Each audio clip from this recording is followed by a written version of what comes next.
Hello, Dr. Jenkins and friends. Hello, class. I'd like to begin my storytelling by explaining that today children learn on the internet. They learn on iPads and iPhones. I don't think that's a bad thing. I just think it's something different. It's new. It's a virtual world. And if we can access them through these devices, then I think that we've kept up with it and engaged them. They're going to be there anyway, so we might as well write for that. So I've written an app that that teaches English and French language, teaches movement and touch, coordination on the iPad.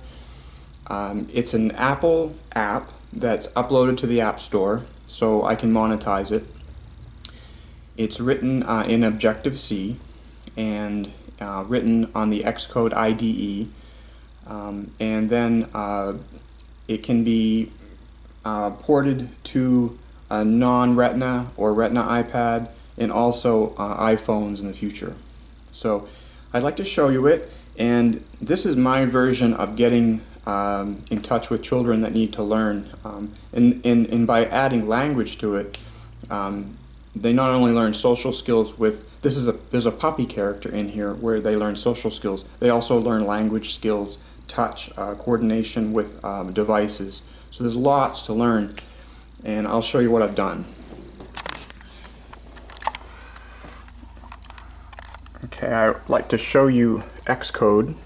So this is Xcode, and I'll just go up close. So these are variables here, and in this particular scene I've created a bunch of toys, and you'll see that.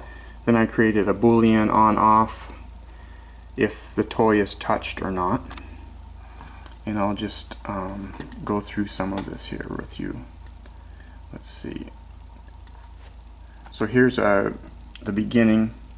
This is the initialization block, and this creates the scene, the background, and then it sends from itself, it sends out to functions to set up the text, set up the footer on the bottom, and you'll see that. And then I start a fireplace in this particular scene. And then here's some functions here. You can see where the brackets are is the function block, and then this is a variable, and this becomes a burst path of this object, so a fire particle. This is actually the fireplace. And then in here I set up objects, and each object has a corresponding picture that is placed into a variable, and then that variable can be used later. I add the variable to the scene by add child, and then I can add physics to it if you want gravity. So these are all the objects being set up.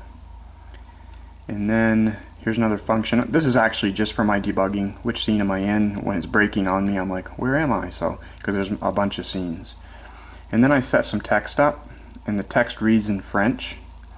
And then if a button is touched, it can change to English. So that's how they can learn as they go. So, and I'll just show you how it's organized.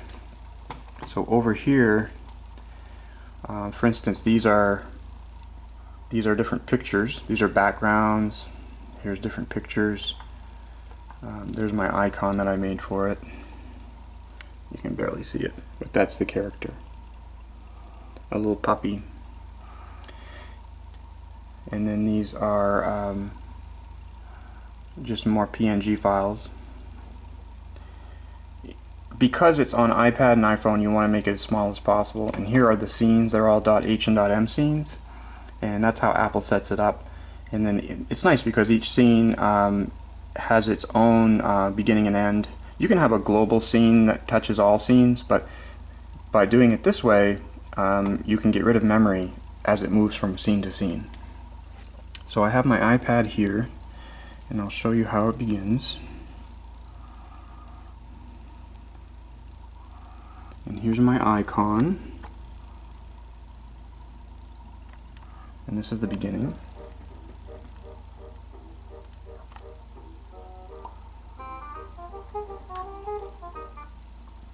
Il déjeuner pour un chiot à manger?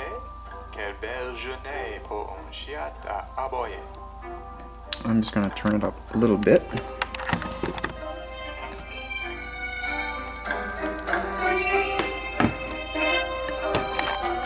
So this shows you the French and teaches them words in French, and then they can change it to English here. What a beautiful day for a puppy to walk. What a beautiful day for a puppy to bark. So what I've done is I've recorded my voice. I'm even barking. That's me. And then I've added restitution, bounciness to objects and gravity so they can play with them. And then also when they touch, there's a burst node. And then they can navigate, shut the music off here and navigate here. Sweetie joue à cache-cache. Tag and... So throughout the game, they can play with Sweetie. They can do different things. This is just a tag. And then they can change again to English. Sweetie's playing hide and seek. Tag her.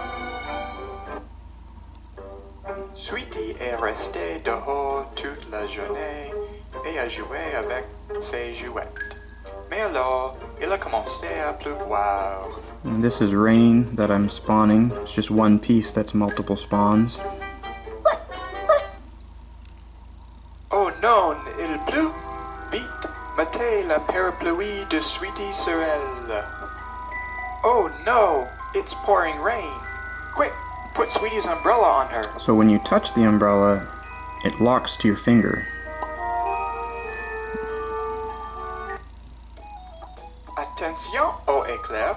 Ne touchez pas au parapluie de Sweetie. So if you touch her here, Watch out for lightning. Don't touch Sweetie's umbrella. so now that if you didn't understand the French, now you understand don't touch her. And then you'll see lightning strikes her. And I changed the background and the bones, add a lightning strike. It's engaging, Sweetie, but it's for, 3, 4-year-olds, 5-year-olds, young children. Just something to do. And this is the scene I was referring to in the code. So these are all the toys. They each have an image. Dans la boîte à jouets. Help Sweetie clean her room. Place the toys in the toy box. And this teaches responsibility through technology. They're just like at home, they need to clean their room well. Their little puppy friend has to clean the room too.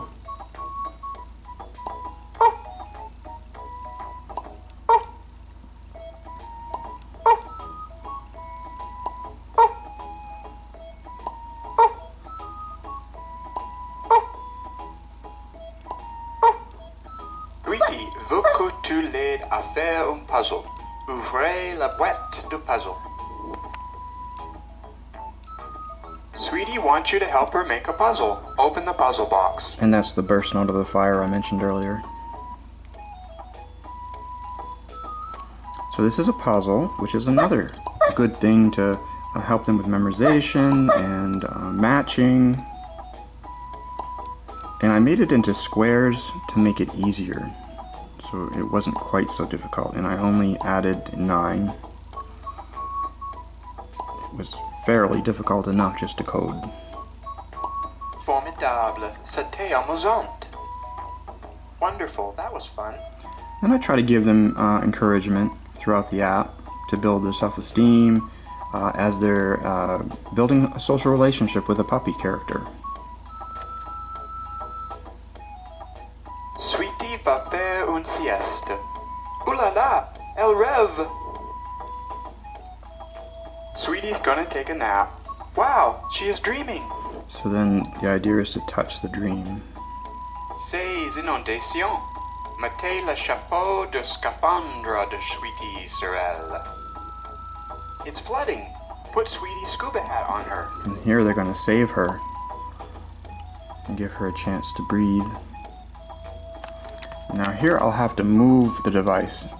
What I've done is I've gone into the accelerometer features of the Attention aux so if you move it, you can watch out for sharks.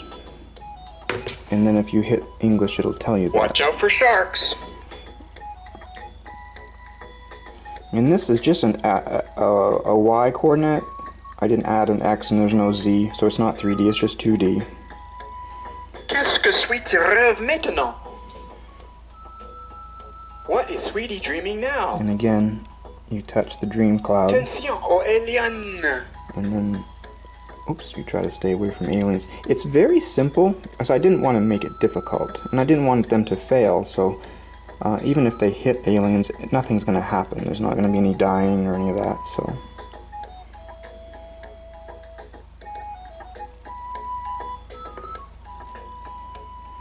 Qu'est-ce que Sweetie rêve maintenant? I'll put it back. So, this, again, is just the same What is Sweetie English and dreaming now? French. The same scene. And this is a matching game.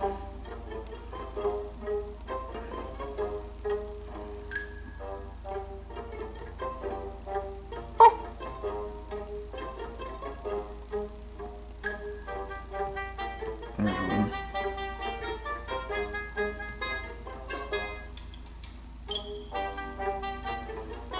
My own game and I can't play it. Let's see here. There it is. Formidable. C'était amusant. Wonderful. That was fun.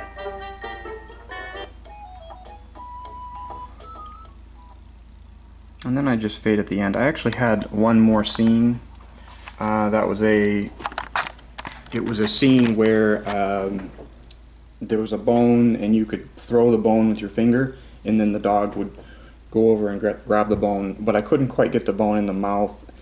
With Apple, it's all about PNG files, and it's hard to move them in a 3D fashion or in any kind of movement. I mean, all the movement's really block oriented because the files are small, and you need to keep it. You need to keep the megabytes very small for the device download. So you want to try to keep it around 50 megabytes.